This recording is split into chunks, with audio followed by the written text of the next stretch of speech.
Hi, Zizaran here with another video, and this is the Ascendancy class reveal, officially by DDD. So I think what happened was, during this last minute beta test, again, they probably just want to make sure things go smoothly for a launch, which is pretty understandable with how many things they've sold, like access keys. So the people that have signed the NDA to get into this now, some of those people have started live streaming this to others on Discord and sharing all the info, which kind of crazy to sign an NDA and then immediately turn around and do that. Those people, in my opinion, should be banned from PoE 2. So because of loads of leaks, DDD decided to, okay, I mean, we'll just post them ourselves so that everybody can see everything. And here we are. So we have the Ascendancy class reveals right now. Now, that being said, I'm actually in big favor of at least the Ascendancies being revealed anyway, because they're a permanent choice. You cannot respec them at all. Now in PoE 1, you can become a Gladiator instead of a Slayer. In PoE 2, you cannot change from a Stormweaver to a Chronomancer, unless they change it in the future. Now, let's start looking. So we have Stormweaver. Oh, this is a nice way to present it. Exposure you inflict lowers the effect resistant by additional 20. Additional 20, that's quite a lot. And that's this one. So that's, I guess we start here. So one Ascendancy or 2 points. Grunts Elemental Storm, that's this one. Your Elemental Storm, trigger Elemental Storm on critical hits with spells. Wonder if there's a cooldown. Creates a stationary fire, cold, or lightning storm for a duration based on the highest elemental damage. Hits which do not deal elemental damage will not trigger. So I guess it's a sort of like Ignite type thing, where it works with off the highest. Interesting. What's behind that? Rain Dancer. Okay, I wonder what the cooldown is, if it's like a 10-second thing, 20-second thing, a 3-second thing. I would assume it's like 10 to 20 in that area. Heavy snows. There? Targets can be affected by 2 of your chills at the same time. Wow. What? Can we have 70% chill? Oh, 25% less magnitude. If you get enough magnitude, can you get 70%? This sounds crazy. That sounds like such a good form of defense. I love that. 5 Shaper Winter. All damage from hits contribute to chill magnitude. Okay. Huh. 6 Strike Twice. Targets can be affected by 2 of your shocks at the same time. Cool. We like. Shaper of Storms. All damage from hits contribute to shock chance. Cool. Constant Gale. You have Arcane Surge. 10% more cast speed, 20% more mana regen. And then 1% effective Arcane Surge per 15 max mana. So I guess this is really good. Like, there's so many good things for Archmage here. Heart of the Storm, 40% of elemental damage taken. Recouped his energy shield. I mean, that just depends. Like, what is going to be the scariest thing? LE damage or fizz damage? I feel like it's, in PoE 1, infinitely easier to tank against LE damage than it is against Fizz, and we end up trying to get loads of Fizz damage taken as Elemental to plug up the Fizz hole. Stormweaver, really, really cool. Ball Lightning Archmage, first thing that comes to mind. But I'm sure we'll see loads of different cool skills with this. Very, very interesting. Next up, we have the Chronomancer. Oh, that's cool. It spells out an hourglass. What does this one spell out? Like a crown? Skills have a 33% chance to not consume a cooldown when used. See, first thing that comes to mind is that hammer. That's cool. Time Snap. Resetting cooldowns of your other skills. Again, the hammer. Very, very cool. Like, maybe Elemental? Time Freeze. Release a big wave that stops time. So that is only for this Ascendancy. Like, nothing else can have that. Footprints in the Sand. Temporal Rift. To return to the old. So this is similar to Weaver in Dota, where it just remembers where you were 4 seconds ago and snaps you back there. Teleporting to the location, resuming your life to the values they had at the time. Cool. Yeah. 5. Every 12 seconds, gain 50% more cast speed for 4 seconds. Personally, this is my least favorite thing in any game ever. I really hate alternating buffs. I've never liked it. I think it's a little bit because I played hardcore a lot, but I really like consistency. I really hate variables like that, which is interesting because in my loot I prefer the opposite. But yeah, not a big fan of like on for 4 seconds. Enemies in your presence are slowed by 20%. Presence is in PoE1 pretty much screen wide. Circular heartbeat, 30% of damage, recouped his life. So recoup is if a hit hits you for 100, you recover 30 over 4 seconds. The rapid river. Okay, so I guess it's slower than 4 seconds in PoE2 because this makes it over 4 seconds. So maybe it's like 6 or 8. Pretty cool. Does that have less ascendancies? Yeah, this one has 10. This one has 8. Do you think they did that just because of the visual part? I guess you could have some down here. I wonder if he'll have more eventually. Next up, the warrior. And I'm very, very likely going warrior. I mean, obviously looking at all this will determine what I'm going to go. But I really want something with like high regen. I kind of want to play totems. The one thing putting me off totems is the fact that your totem doesn't scale with your weapon. Stone skin, 50% more armor from equipped armor. Good, I like that. Earthbreaker, 20% more chance for slams. Skills you use to cause aftershocks. See, that sounds really fun. I love the idea of that and playing Earthquake. 3 ancestral empowerment. Also, here it says aftershocks are a burst of area that occurs after the initial impact. So it's like an earthquake. I wonder how that works with earthquake. Every second slam skill you use is ancestral boosted. 20% more damage in AoE. Okay, that's only if you use it yourself. Carry a chest which adds 20 inventory slots. I'm not a big fan of that being on an ascendancy. I don't know. I think it's a weird ascendancy choice. That seems like a good bandit choice type thing. I don't know. I'm not a big fan of that as an ascendancy choice. Very curious what you guys think about that. I definitely like the 20 inventory slots. It's just weird because I always think of ascendancy as power. Maybe I'm cooked. I don't know. It's weird to me. Hulking form, 50% increased effect of small passive skills. Everywhere? Is that including strength notes? Or just on the ascendancy? That sounds amazing. Does that make my isn't that crazy? That sounds... I don't know if I'm misunderstanding something. Does it say? No, just small passive skills. Huh. Your hits are crushing blows. Crushing blows cause heavy stun on enemies that are primed for stun. Okay, cool.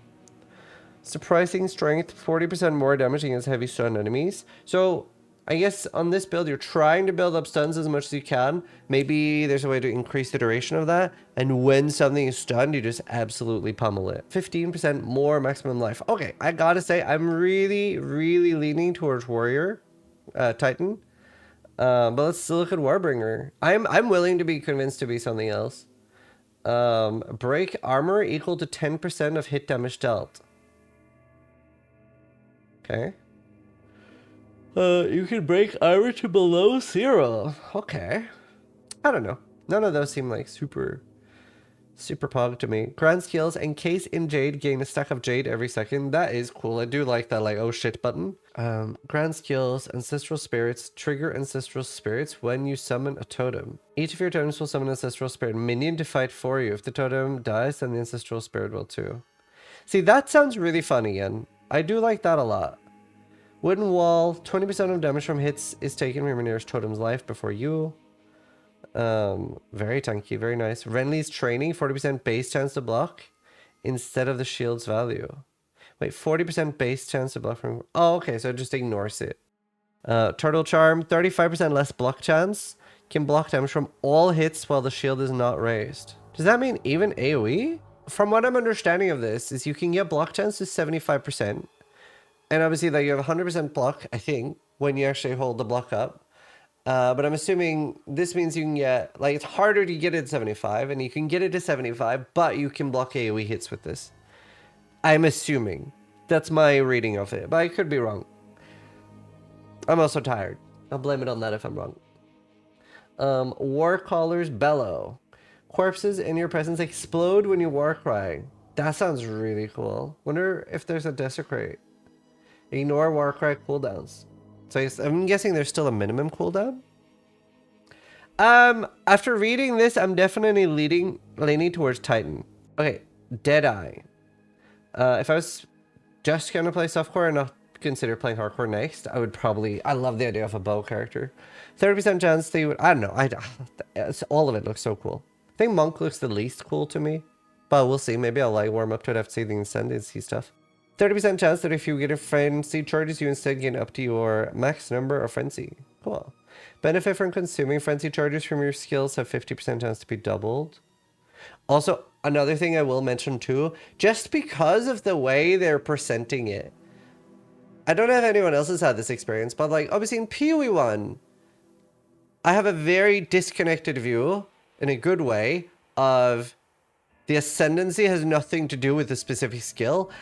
And I definitely have a more connected view of like the Ranger or Deadeye is for bows, right? I have a harder time to think like, what kind of bow build would the Titan be good at? I have a harder time with that in PoE 2 just because of how everything's been presented. Don't know if anyone else is experiencing the same thing, but they've like sold it in such a like, the Deadeye is the bow, the monk is the monk, and like it feels so much more class specific, but it still is good old PoE where everything can do anything. But yeah. 50% chance to be doubled. That is cool. You have no accuracy penalty at a distance. Projectiles deal 20% more hit damage to targets in the first 3.5 meters of their movement. Scaling down. Okay. So point blank. Fire shot. So just the opposite of point blank. Endless munitions. +1 proj. I'm a big fan of extra projectiles. You can apply an additional mark. Gathering winds. Tailwind on skill use. Ah. Rue is crying. So Rue asked me for the Jonathan podcast to ask if Tailwind was on hit. And they've changed that. Because it was. So something like a barrage skill that fires 7 times would give you 7 stacks of Tailwind. 3% less damage taken per Tailwind too. Cool. And you do lose all your Tailwind when hit. Stacking buff grants 1% MS, 3% skill speed, and 15% evasion. Max 10 stacks. Damn. Okay. Well, last minute nerf on that. Path of Finder, 50% more flask charges gained. Interesting. I mean, flasks felt very good. I obviously haven't tried since they only have 2 flasks, so I wonder how that'll feel. Life flask effects are not removed. Ah, this is huge. Is there a way to like recover charges passively? No, there is. There is. Well, unless I've removed it from skill tree since I played, but and you can roll them on flask now. Very cool. Oh, life flask effects do not queue. Yeah, that's fine. That's good. I think that's the way it is currently anyway, if I remember right. The most damaging poison on enemies you kill is spread to other enemies within 1.5 meters. It's probably like this much on the screen. Double the number of poisons you can inflict on enemies. And I can't remember, but I feel like they said you can have like 5 to 7 somewhere poisons. So it's not infinite like before. Brew concoction. Consume charges from your mana flask. This robot a lot explodes. So you can use chaos. Chaos, lightning, cold, fire, physical. So you can have bleed, poison, or exposure.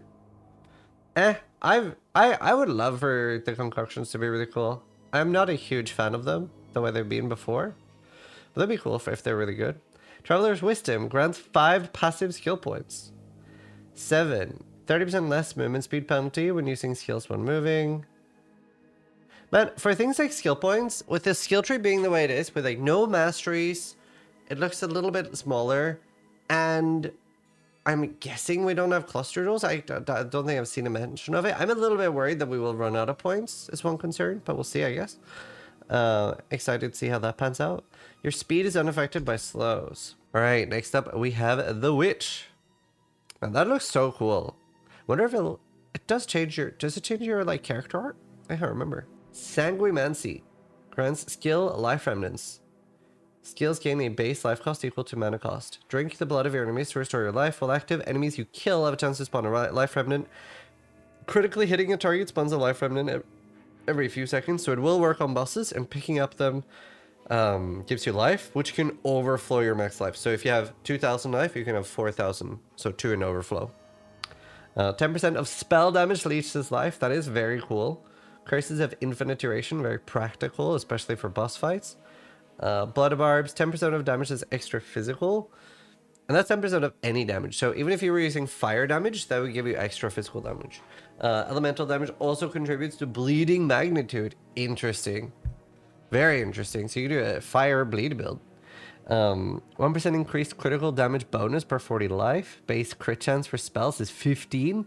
Now, A quick TL there, of those that don't know how crit works in Path of Exile, because you might see an item that has a 100% increased chance to critical strike with spells or whatever, right? 100% increase does not mean you have 100%. So let's say that your base crit is 10%, right? And you get 100%, then you have 20. So that's why base crit 15 is really good, because if you have 15 and you get 100% increase, you're at 30. You get another 100, you're at 45. So it's practical that way. Grasping wounds, 25% of life loss from hits is prevented. Then that much life loss is lost over 4 seconds instead. So that helps prevent one-shots. Crimson Power, gain energy shield from equipped body armor as extra life. Huh. That's very strong. It does depend how much energy shield we can get, but Blood Witch looks kind of cracked. I think a lot of people are reading this and going, man, I want to start Blood Witch, and I understand it. Very cool. Infernalist. Man, looks even cooler. Looks even cooler. 20% of cold damage taking this fire, lightning taking this fire, and physical taking this chaos. Wow, that's crazy strong. I'm loving that Ascendancy. Like, I love being able to super tank particular resists. So here you can, like, if you get fire rest, that's really good. And fizz might be a problem for this, and chaos might be easier. Like, you likely have an easier time getting 75 chaos rest than getting high fizz mitigation. Reserves 25% of life, max mana per 6 life. Interesting. Reserves 25% life plus 1 maximum spirit per 25 life. Wow. Wow. Reserves 25% of life, 1 maximum energy shield per 8 life. Okay. Wow. Very, very cool. Like, these are the coolest nodes so far. I love shit like that. Grand skill, demon form, and that does look incredibly cool. Revert to human form if you reach 1 life. And I'm assuming you revert to human form with full HP. Do you get 2 lives with this form? Or is it super glass cannon? Maximum demon flame, 10. Okay. Pyromantic pact. Maximum mana is replaced by maximum infernal flame. Infernal flame instead of spending mana. Take maximum life and energy shield as fire damage when infernal flame reaches maximum, and lose all infernal flame on reaching max. 10% of infernal flame lost per second if none was gained. While not on low infernal flame, all damage from you and your allies contribute to ignite chance and magnitude, and while high infernal flame, you and your allies gain 20% of all damage as fire damage. Very interesting. Summon Infernal Hound. 20% of damage is taken from your Hellhound's life before you. So helps you a little bit with tank there, and obviously you have that tank node too, so maybe reasonably tanky. The Infernal Hound could be really strong. Very excited to see how good that is. Become ignited when you deal a critical hit, taking 15% of your life. Energy shield is fire damage per second. 30 crit damage bonus. Damn. Oh, this is really high up on the list for me. So far, before finishing, I'm not that keen on the Deadeye or the Pathfinder. They're kind of like, oh my god, I can make a tier list. They're kind of vibe off for me. Both Blood Mage and Infernalist are really cool. I think Infernalist is cooler. Titan is really cool. Warbringer is, I'd have to be convinced. Chronomancer is pretty cool. And Stormweaver. Like, honestly, all the spell stuff I'm seeing looks really cool. The Mercenary. 20 passive skill points become weapon set skill points. Wow, okay. So that's to let you focus and spread out a lot more. Now, if you don't know how the weapon set skill points work, they are the ones where, let's say that you have, for the sorcerer or whatever, if you have a lightning spell and a fire spell, you will maybe have a lightning weapon and a fire weapon, and they'll automatically swap between the skill tree depending on what thing you're using. So for this, it could be like a ballista or a bow and a crossbow for the witch hunter. I really don't know. There'll probably be different crossbows. So it just lets you like stronger swaps. You're kind of gaining 40 skill points in a way. In a weird way. You do lose your core skill points, but you do get technically 40 skill points. So it's interesting. 20 for each at least.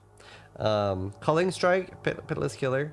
Culling Strike's been changed. Heals normal enemies if their life is at 30, magic at 20, rare at 10, and unique at 5, and you can increase the power of this. I wonder about the max culling. Like, imagine if you can kill normal monsters at 60%. Decimating Strike. Hits against full enemies, remove between 5 and 30% life. Isn't that just crazy to open up with some bosses? Damn, that seems really crazy. Witchbane, enemies have max concentration equal to 40% of their life. Concentration, enemies have less CDR, the lower their concentration, scaling down to 50% less cooldown recovery rate. Breaks enemy concentrations on hit equal to 100% damage dealt. They regain 10% concentration every second if they haven't lost concentration in the past 5 seconds. Deal up to 30% more damage to enemies based on their missing concentration. Ah, okay, I was like, is this worth it? But I guess 30% more damage is quite large. Grand skill, sorcery ward, 50% less armor and evasion. Passively manifest a protective barrier which takes elemental damage from hits for you until depleted. The barrier instantly recharges to its full value a short time after it stops taking damage or is fully depleted. Okay. 50% increased effective sorcery reward and recovers faster. Zealous Inquisition, 10% chance of enemies you kill to explode. 100%. Wow. This could be... I wonder if we can make that ignite. That sounds crazy though. Wow, that sounds really nutty. That sounds so fun. Like that alone, it seems like one of the strongest ascendancy points. If we can make it like do ailments like ignite or poison or something, that'd be cracked. 10% quality of all skills, plus 1 level of all skills, 30% less cost, increased attribute requirements, grants 3 additional skill slots. You can use 2 copies of the same support gem in different skills. Holy, that could be huge for some builds. Yeah, you can only use 1 support gem in PoE 2. Like, you can't have spell echo on 2 skills, but with this you can. A big concern people had was like, well, what if I need controlled destruction on my lightning skill and my cold skill? Well, with this you can. +1 max cold, fire, and lightning rest per 4 of the gems socketed. So you could focus really hard on red and use a lot of red. Very cool. That's support gems specifically. So you'll actually get quite a lot of res. Man, what a cool ascendancy. I'm definitely kind of liking that one too. Attribute requirement of gems can be satisfied by your highest attribute. So if you have 200 strength and 0 int and dex, then you can still do that. That's cool. Inherent bonuses from int, dex, and strength are doubled. Oh, double strength bonus. Man. Oh, dude, what a cool ascendancy. Ah, I love it. I'm a big Gemling Legionnaire fan. Ah, definitely the highest contender for me for Titan. It's Titan or Gemling Legionnaire now. That's so cool. I love that ascendancy. Gain 1 spirit. So this is Invoker. Gains 1 spirit for every 6 energy shield on equipped body armor and every 15 evasion. Cannot gain spirit from equipment. So you can still get spirit from quest items. Wonder how much more spirit you end up getting on this. Evasion rating also grants physical damage reduction, but 40% less evasion rating. Wow, that sounds crazy good. Faith is a choice. Grand skill, meditate. Meditate channel to recharge energy shield. You can overcharge your ES up to double its maximum. So if you have 2, you can get 4. Channeling ends when you take damage or your energy shield is double its normal maximum. Okay. Cannot be used if your energy shield is already double. I am the blizzard. 10% of damage is extra cold. On freezing enemies, create chilled ground. I am the thunder. 10% lightning. And I shall rage. The names are cool. Unbound avatar. Unbound fury by inflicting elemental ailments on enemies. Once you reach max unbound fury, consume it to become unbound for a duration, vastly augmenting your elemental prowess. The soul springs eternal. Meta skills grant 35% more energy.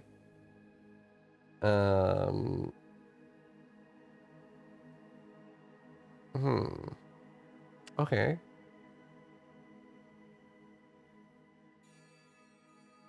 %35 more energy. Is that the... Honestly, like, there's so much new stuff. Is that the new type of aura support gems? Honestly, I need to, like... When I'm streaming, I need to reread. I cannot, for the life of me, remember what energy is. I feel stupid right now, but I'm so tired and I'm not gonna lie and pretend I know what it is. I can't remember what energy is. Meta skills. I thought meta skills was like the one where you're like putting loads of extra support things on aura. But yeah, I don't know.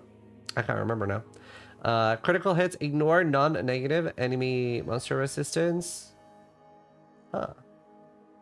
Interesting. Oh, that's so cool. It's specifically non-negative. So like if you were about to like if it's gonna be minus 30, it doesn't do anything. But if it was gonna be positive 30, then it'll ignore the rest. That's awesome. Elemental expression creates a fire explosion on crit. Arcing bolt, a lightning, and icy wave. Oh yeah, that's the one that looked like wild strike.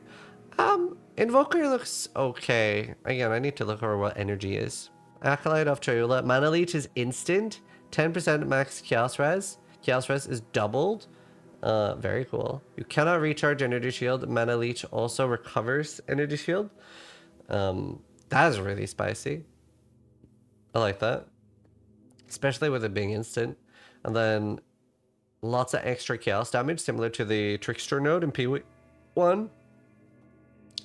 Waking Dream grants skill into the breach. Creates a breach around you, allowing you to see nearby flames of Cholula. You're considered to be in a breach while the skill is active. Can you farm extra loot with this? That is really fascinating.